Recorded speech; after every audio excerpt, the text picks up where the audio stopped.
Well, howdy there, Internet people. It's Bo again, and welcome to The Roads with Bo. And today is a Q&A. These are messages from y'all that the team picked out, and we're going to go through them, and I will try to give you as good an answer as I can provide with absolutely no prep time, because I haven't seen these yet. Okay, so what are we starting off with here? Oh, I'm supposed to start by telling you that if you want to get a message in here, you need to send it to question for Bo. That's question FORBEAU at Gmail. Okay. How do you choose questions for the Q&As? And not that I care because I appreciate the answer, but why did my last question get rephrased? And then in parentheses, it says her last question did not get rephrased. Somebody else asked a similar one, but maybe explain that sometimes we cut for length. Okay. So the questions are picked out by the team. And there are hundreds that come in, like each week. So they don't all get answered, and one of the things that I know that they do, aside from pick things that they find interesting, is they pick things that come in a lot. So if a whole bunch of people ask the same question, or similar questions, it is more likely to get picked. And when it is a long message, sometimes they will cut it down to just give me the necessary parts, I guess. Sometimes I have noticed that they do remove a little bit of context that might have changed an answer, but they also make sure that I don't accidentally reveal personal information as well, because I could just be reading it and mess it up. Okay, so I think that answers everything. All right. I'm really starting to feel alone here, like I'm the last American veteran who still holds the core values of the oath he swore when he joined the service in the first place. Am I really the minority here? Speaking of ones that I feel like probably have more context, I'm willing to bet there's more to this message that I didn't get. But my guess is this is somebody who is probably in a very red area. And they feel like all vets lean one way. They don't. It's not true. Keep in mind that most of the people on this channel, many of whom are further to the left than I am, that they have military experience. So it's a matter of finding who you're looking for. I have searched for your video on why the U.S. continues to support Israel as part of U.S. foreign policy, but I haven't been able to find it. Please help me find that video, as I cannot begin to understand how this administration continues to support Israel at this point. I understand, not completely, your point that foreign policy is about power. What power does Israel have that isn't explicitly given by the U.S.? If we remove our support, Israel has no power. Okay, no. All right, so there are multiple videos where I have talked about this, and this is one of those things. It's not that people can't find it. It's that they hear it in the videos, but they don't want to believe it's really that simple. People want a much more complicated answer than what it is. In the Middle East, there are three regional powers: Iran, Saudi Arabia, and Israel. Saudi Arabia and Israel currently lean towards the United States. That gives the United States the edge when it comes to the balance of power. Therefore, Saudi Arabia and Israel can get away with a whole lot. Things that the U.S. wouldn't be so lenient about when it comes to other countries. Because they're regional powers, they get away with more, because the U.S. doesn't want to disrupt the balance of power and risk them going to the side that has Iran. See, as Americans, we look at the Middle East as a dynamic where Iran and Saudi Arabia, well, they would never be friends. And Iran and Israel, they would never be friends. Please remember, the reason Iran is the way it is because of the United States. U.S. intervention helped shape it. It can go the other way. And there are situations where Saudi Arabia and Iran might find themselves on the same side if they had an economic or military reason to do so, because foreign policy is not about all of the things that governments tell people it is. It's about power, nothing else. That's what it's about. That's why the U.S. will ignore pretty much whatever, because they're looking at it through the lens, U.S. foreign policy, and this isn't this administration. This is any administration. This is what foreign policy is. It's about power. Pretending it's about something else is what makes it confusing. Now, as far as Israel having power that isn't given to it by the U.S., that's like a common line of thinking in the U.S., and it's not true. Israel is a nuclear power. Israel is a nuclear power. They are the only nuclear power in the region. They have a whole lot of power. If the United States was to stop giving it power, which is where this train of thought normally heads to, just completely cut off financial and military aid and all of that, Israel is strong enough to be an inviting opportunity for China or Russia. And they would get it from there, which would shift the balance of power in the Middle East, which is why the U.S. doesn't do it. People want a more complicated answer than it's all about power. It's not. It's really that simple. People want a complicated answer because the effects of this are so pronounced. They want there to be a more important reason. There's not. There's not.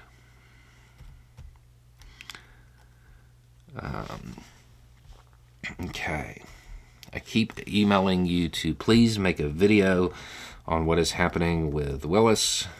So the DA in Fulton County, is that not worth your time? Just wondering. I would really like to hear your take on this. Yeah, it's not. Okay, so maybe I should do something just explaining why I'm not talking about it. If you don't know, the DA there are a lot of allegations, let's call them allegations at this point, that involve her having a personal relationship with another prosecutor. Okay? It is scandalous, all of the insinuations. It's good tabloid news. It makes for good headlines. And sure, the Trump team is trying to say that this is going to be good for them and it's enough to get rid of the whole case and everything. Yeah, these are the same people that were indicating that he had the power to call in SEAL Team 6 on his political rivals. Based on what I have seen, and I have actually talked to attorneys about this and attorneys from Georgia about this, the general tone, my personal opinion, is that there's really nothing here, okay? Most of them are saying there's something here, but it's kind of minor. That's probably half of the people that I've talked to. A quarter of them are like, there's nothing there. And then there's a quarter that's like, no, this is a huge deal. So you have people that have a wide degree of opinion on whether or not her behavior when it comes to this other prosecutor constituted a conflict of interest or some ethical issue, and it just runs the entire spectrum of belief from it doesn't matter at all to it's a really big deal. The one thing that all of these people agree on is that it doesn't impact the actual case against Trump at all. It's not going to throw it out. So it isn't something that I have taken seriously. This is one of those things that, to me, this has to do with somebody's personal life, and that's the only reason it's news. And it's not something I generally cover. I just there's plenty of coverage about it. When it gets to the actual motions and the legal arguments that may eventually arise, I'll probably cover it then. But covering who went on vacation with who, I literally don't care. I don't think that it matters. And the attorneys that I've talked to, they have all said that this is not something that's going to derail the case. That the worst that would happen would be somebody else take over the case, but it wouldn't lead to a dismissal.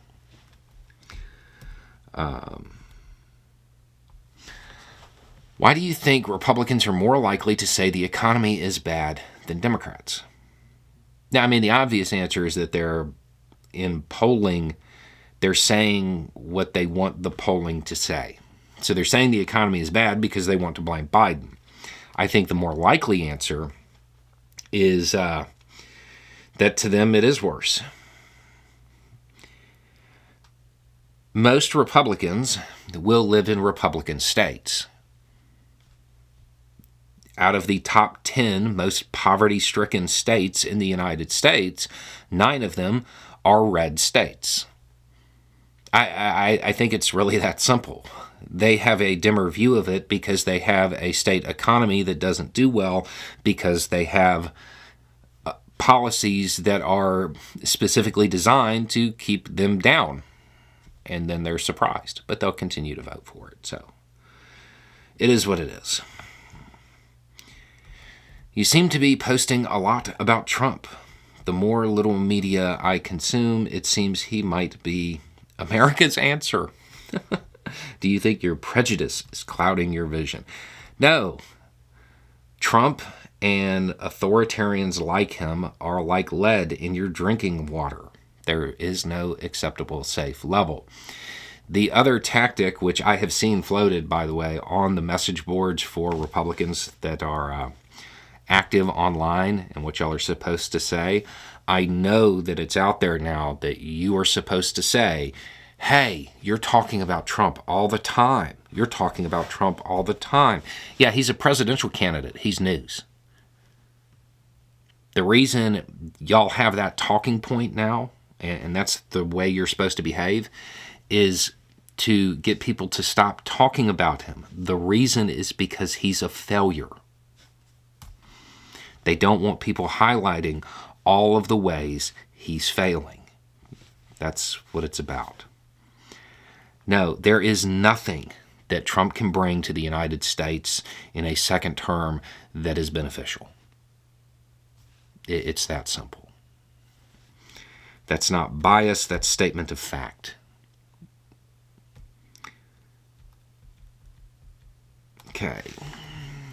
As it becomes more and more likely Trump will face consequences, either in loss of wealth, jail time, and disgrace of his name and brand, it seems to me he will do anything to avoid.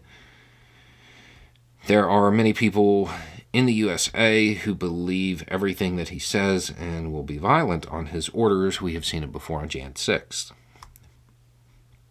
In the next months, as these cases start and drag on, he will become more scared and aggressive, and he will tell them to stand by, not stand down again. I mean, I get the subtext here, and the question, which there's not actually a question in this, at least not what got included. Is that a risk? I mean, yeah, it is. It is. But that is, this is one of those things that a lot of people don't understand. In the U.S., you have a lot of people saying this as a way to dissuade him being held accountable. But the reality is the levers of power, the mechanisms that be, when they hear that, it just becomes more important to hold him accountable. So, yes, there's I've said on the other channel, he's likely to become more erratic and say more erratic things. And some of that very well might cause real problems. But, I mean, there's nothing at this point that is going to stop that chain of events. So, we have to ride it out. Okay. Many Republicans have made and elevated anti-Semitic statements and conspiracies over the years, yet they claim to support Israel. What am I missing? Okay. So, when you are talking about the right wing that is super pro-Israel, it's mostly people who believe Israel has to exist as a country and it has to be involved in a war. It has to do with religious beliefs in the United States and bringing about revelations in the end times. That's where a lot of it comes from. At the same time, it's worth remembering when you are talking about the normal conservatives, quote, Israel's a pretty conservative country. So on some level, it's just a shared belief system. But when you are talking about those that are just over the top in their support, most times you will dig into it and you will find out that they are evangelicals who believe that not just that Israel needs to exist, but that Israel needs to exist in a perpetual state of war so that the final, Armageddon can occur and all of that stuff. There's a deep, very weird religious thing to it. Okay. You say that U.S. aid to Ukraine is critical for European security, hence U.S. security, but why is the most economically prosperous part of the world outside of the U.S. in need U.S. aid? Why is the most economically prosperous part of the world? Okay, why does... Typo, got it. Okay, why does the most economically prosperous part of the world need the U.S. to maintain their security? How much aid are the Europeans giving to Ukraine compared to what the U.S. has want to send?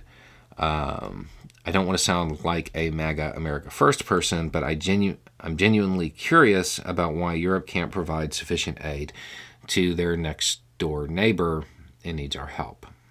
Okay, so first, Europe is providing a lot of assistance.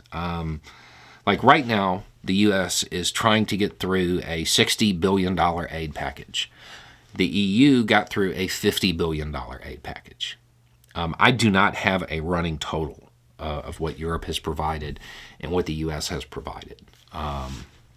But the European powers are not they're not slacking. I mean, I would imagine if you're in Ukraine, you feel like they are. They are not expecting the United States to pull all of the weight. They are putting a lot into it. At the same time, why does Europe need the U.S. for its own security?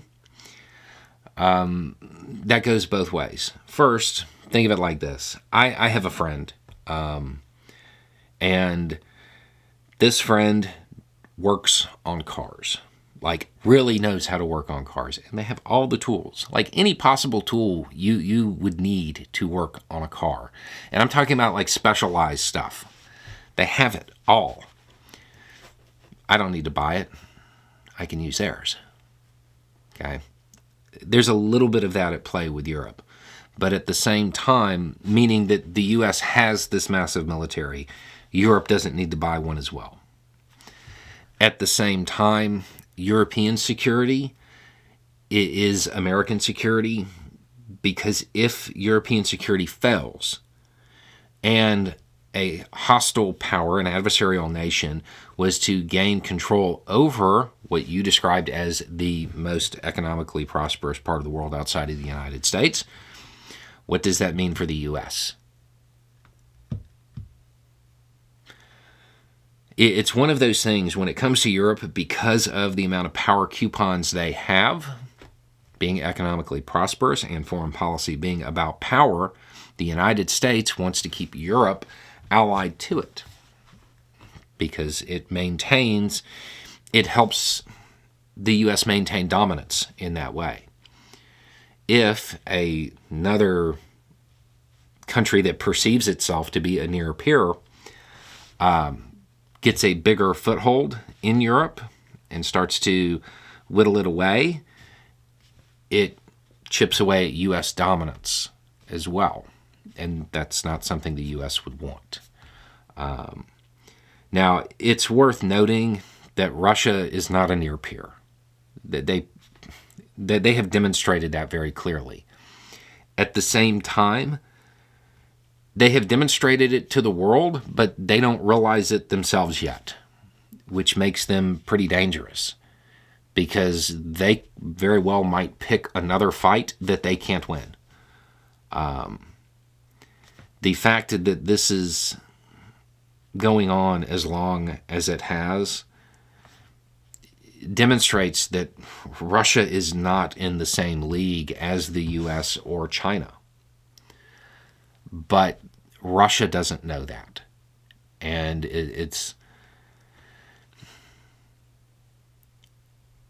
There aren't a lot of things more dangerous than somebody who doesn't understand their own limitations because they could do something completely unpredictable because they believe they can win. Please keep in mind the amount of time that has elapsed since the beginning of this 3-day operation or 2-week operation or whatever it was supposed to be.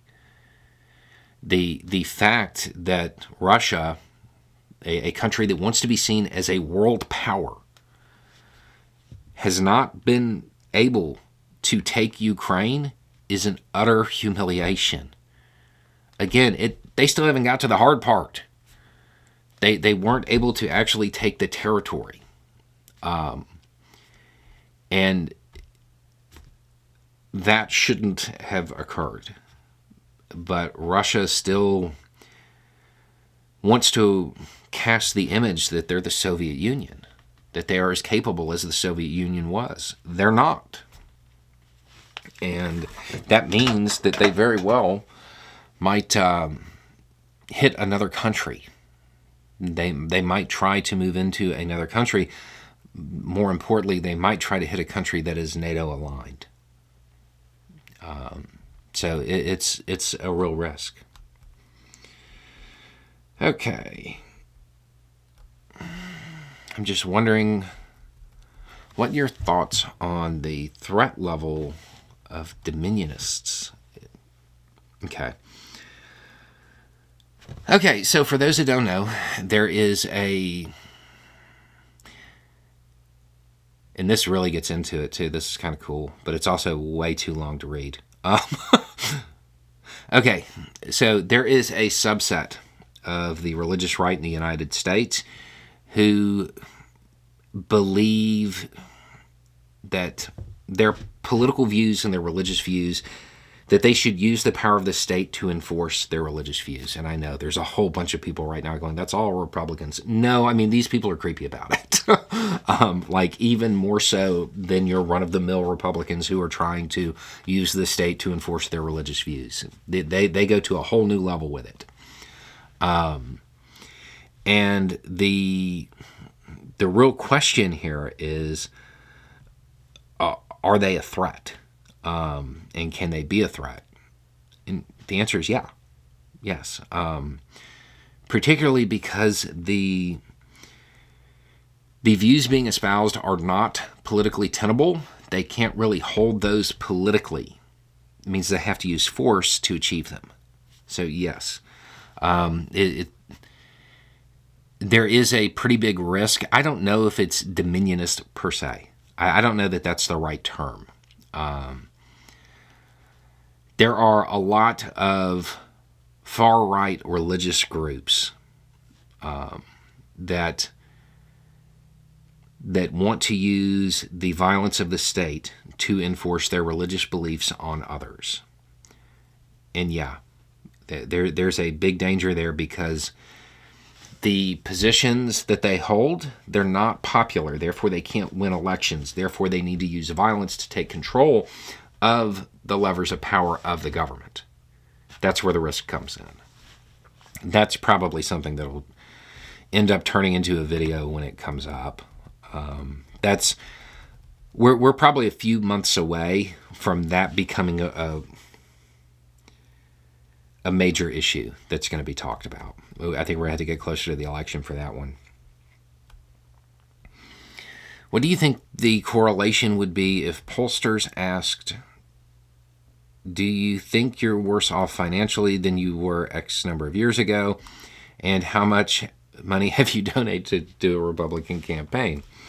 And do you think if it is a positive correlation, as I suspect, that would convince people that a decent part of their economic hardship might be self-inflicted? Either because they keep giving money away, or because the people they support win and it hurts them.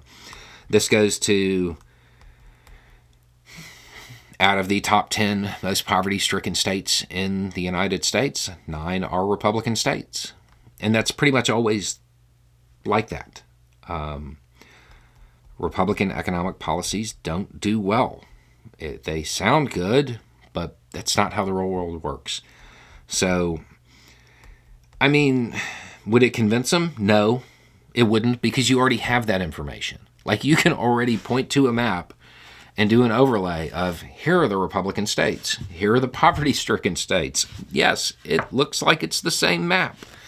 And that's not enough to convince them.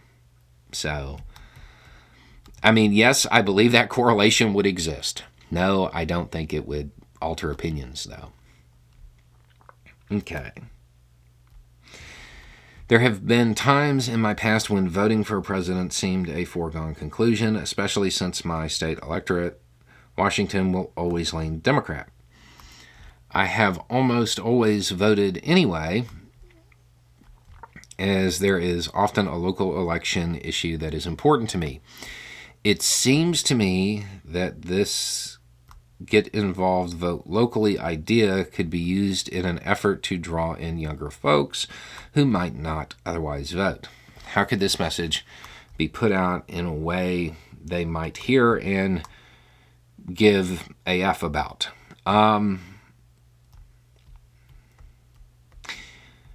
Use school boards. If you were going to go this route with it, use school boards. One of the reasons young people who are very politically inclined today, the younger people today are more politically aware than people want to give them credit for. They just don't buy into the electoral process. Why? Because it's completely failed them at every turn. A whole lot of young people today, people who are recently graduates of high school, they probably think that the government should do something about, the fact that they had to learn how to run, hide, fight. But the government hasn't. The government's only sent thoughts and prayers. And it doesn't matter. Even if you're somebody who's a huge supporter of the second, I feel like even you would suggest there's got to be something that could be done, right? But the government does nothing. That can't be something that is motivating for people coming straight out of high school. This is something they have to deal with, and the government does not care, does not accomplish anything. So if you wanted to get them involved, you might want to use that message and talk about how the school board and getting new people in the school board might be able to impact that. Or how it might, if they went and voted in school board elections, that it might be able to stop their friends from being harassed. That kind of thing. That's how I would try to go about it. But you're in an uphill fight because younger people today have watched older generations do absolutely nothing to help them, not listen to their concerns, and certainly not address them. So getting them involved in electoral politics is going to be hard. Okay, so that looks like all of the questions. And some of these will probably end up being turned into videos if we have a slow news week, because they're definitely good jumping off points. But okay, so I guess that's it. A little bit more information, a little more context, and having the right information will make all the difference. Y'all have a good day.